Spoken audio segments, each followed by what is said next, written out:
Hello everyone, good evening, welcome back to my channel স্বপ্নের সাথে কিংকরি me ব্লগের আমি রিমি। আজকের ব্লগটা এখান থেকে শুরু করছি। ব্লগটা শুরু হয়েছিল ওই সন্ধ্যে নাগাদ। সারাদিন মানে আমি সেরকম কিছুই করিনি, যা করেছি আগের ব্লগে তোমাদের সাথে শেয়ার করেছি। আর এটা হচ্ছে আমার 8ই জুন, সেদিন ছিল আমার বার্থডে। তারপরে চলে গেছিলাম আমরা, দেখো প্রথমেই সন্ধ্যেবেলায় বেরিয়ে রিলায়েন্সে গেছিলাম। প্রথমে আমি টেলার্সের দোকানে গেছিলাম, ওখানে কিছু চুড়িদার বানাতে দেওয়ার জন্য। তারপরে দেখো আমি প্রিয়াঙ্কার মা আমরা রিলায়েন্সে কিছু প্রিয়াঙ্কার টপ দেখছিল, জিন্স দেখছিল যে কোনটা নেওয়া যায়। তো ওরও দেখেছি, তার সাথে আমিও নিয়েছি, প্রিয়াঙ্কার মা নিয়েছি, মানে আমাকে গিফট করেছে আমার বার্থডে হিসেবে। আমি তোমাদেরকে পরে দেখাচ্ছি আমি আমাকে কি দিয়েছে। তো এটা পরে দেখছিল কোনটা বেশি ভালো লাগছে আয়নার সামনে। তো চলো দেখতে থাকো কোনটা নেওয়া যায়। তারা এক্সট্রা নিয়ে আসছে, পরে দেখতে ভালো লাগছে। ওইটা সবচেয়ে এটা একটা হয়েছে, আর তোমার হচ্ছে এটা একটা পরে দেখলাম কেমন লাগছে বুঝতে পারছি না, টাইট যদি হয়ে যায়। তো চলো প্রিয়াঙ্কা দেখে দেখি আসি। ও মা, হাসছো কেন তুমি? তোমাদেরকে এত কিছু কে করতে বলেছে?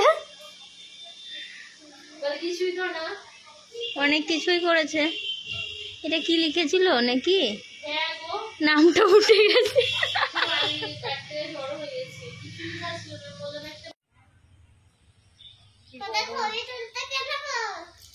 তুমি এত সুন্দর একটা কেক এনেছো, একটু ছবি তুলতে তো হবে, বলো।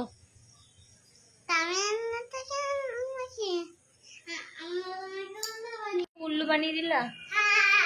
হ্যাঁ, আমাকে উল্লু তো ভালোই বানালা।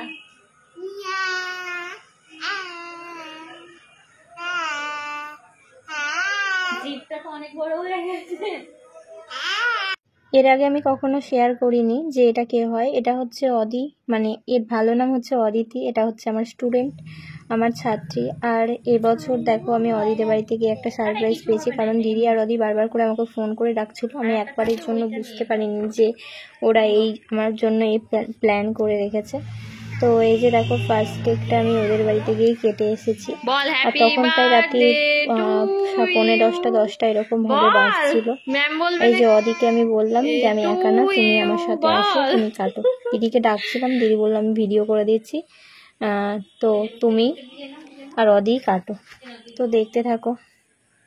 আমি খুব খুব খুশি, আমার আর কিছু বলার নেই, মানে অনেক বড় পাওয়া।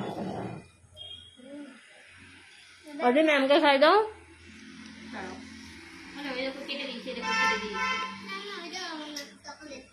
ম্যামকে খাওয়া আগে।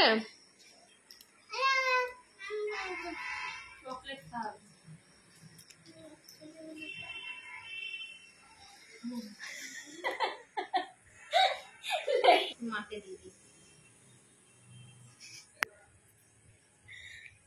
ঘেমে গেছে দিদি। এবার তোমার যেটা খুশি তুমি খাও, বন্ধ করে দাও, ছেড়ে দাও, ওকে খেতে দাও আগে, কোনটা খাবে।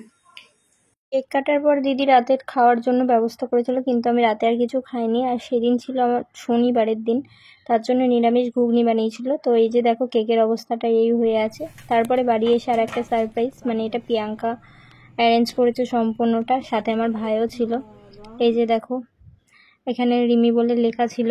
এটা মনে হয় বাটারস্কচ যত সম্ভব কেকটা, আমার এখন মনে পড়ছে না, কারণ অনেক দিন পর আমি ভয়েসটা দিচ্ছি, প্রায় 2 মাসের কাছাকাছি হবে। এতদিন ভালো লাগছিল না বলে দিইনি। তো আমি ভাইকে বললাম দাঁড়া একটু আমি কিঙ্করকে নিয়ে আসি, দিয়ে ছবিটা তুলবো একটা। তো দেখো স্পার্কেলটা জ্বালিয়ে দিল। আর তারপরেই কেক কাটলাম। আমি প্রিয়াঙ্কাকে ডাকছিলাম, আমার ভাইকে ডাকছিলাম, কিন্তু ওরা বলল যে তুই কাট, আমি বসছি, আমি ছবি তুলে দিচ্ছি। তো একজন ছবি তুলে দিচ্ছিল, আর এই যে স্নো স্প্রে দিয়েছে। এত স্নো স্প্রে দিয়েছে আমার ভাই, আমার চোখ মুখ পুরো জ্বালা ধরিয়ে দিয়েছে। এই যে চোখ পুরো ঢেকে গেছে, দেখছো কিরকম ভাবে আমাকে অত্যাচারটা করেছে ওরা দুজন মিলে।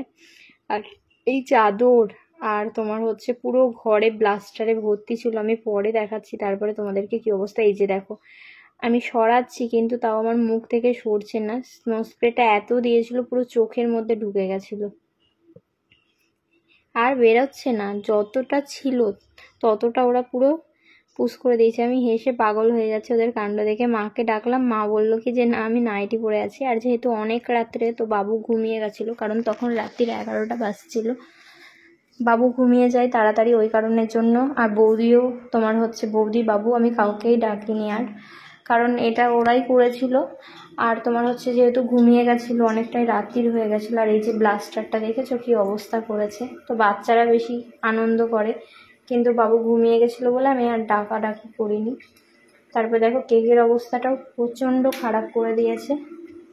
তো দেখতে থাকো তোমরা কী কী করেছে আমার সাথে।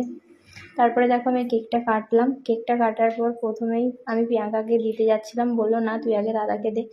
তো আমি কিঙ্করকে দেওয়ার পরে ওটা রেখে দিলাম। আমি প্রিয়াঙ্কাকে দিলাম, আমার ভাইকে দিয়েছি, মাকে দিয়েছি।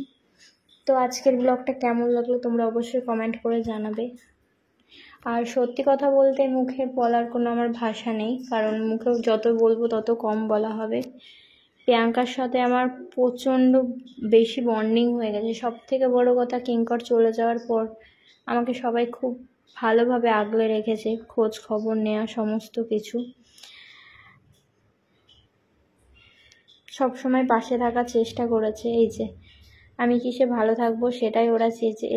পর দেখছো এই যে দেখো খাটটার কি অবস্থা, এই যে ব্লাস্টারে পুরো ভর্তি। চাদরটা তো তুলেছি, তার সাথে সাথে তোমার হচ্ছে এইগুলো তুলতে হবে। তো আমি দেখাচ্ছিলাম তোমাদেরকে যে দেখো আমার মাথায় কি অবস্থা হয়েছে, দেখাচ্ছি করেছিল। এই যে দেখো চোখটা আমি তাকাতেই পারছিলাম না, চোখটা প্রচণ্ড জ্বলছিল। কেক কাটার পরেও আমি প্রিয়াঙ্কাদের বাড়ি গেছিলাম। বাড়ি এসেছি প্রায় মনে হয় 12:30 1টা, কারণ প্রিয়াঙ্কা চলে যাবে বলে। তাই এই যে দেখো এটা অদির সাথে কিছু ছবি তোলা। আর এই যে এটা দিদি, মানে অদির মা,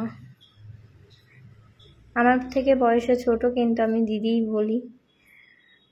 আর এই যে এটা হচ্ছে প্রিয়াঙ্কারা নিয়ে এসেছিলো সেই কেকটা। কিছু ছবি তুলেছি সেগুলোই তোমাদের সাথে শেয়ার করছি। এই যে দেখো মাকে কেক খাইয়ে দিচ্ছি। আর এই যে প্রিয়াঙ্কা, লাস্টে হচ্ছে আমার ভাইয়ের একটা ছবি আছে, সেটা দেব, কারণ ভাইয়ের ভালো ছবি তুলে নি। আর এই যে প্রিয়াঙ্কার সাথে আমি তুলেছিলাম। তো ভিডিওটা যদি কোথাও ভালো লেগে থাকে লাইক কমেন্ট শেয়ার করে দিও। আজকের ব্লগটা এতটুকুনি। ভিডিওটা ভালো লাগলে লাইক কমেন্ট শেয়ার, টাটা।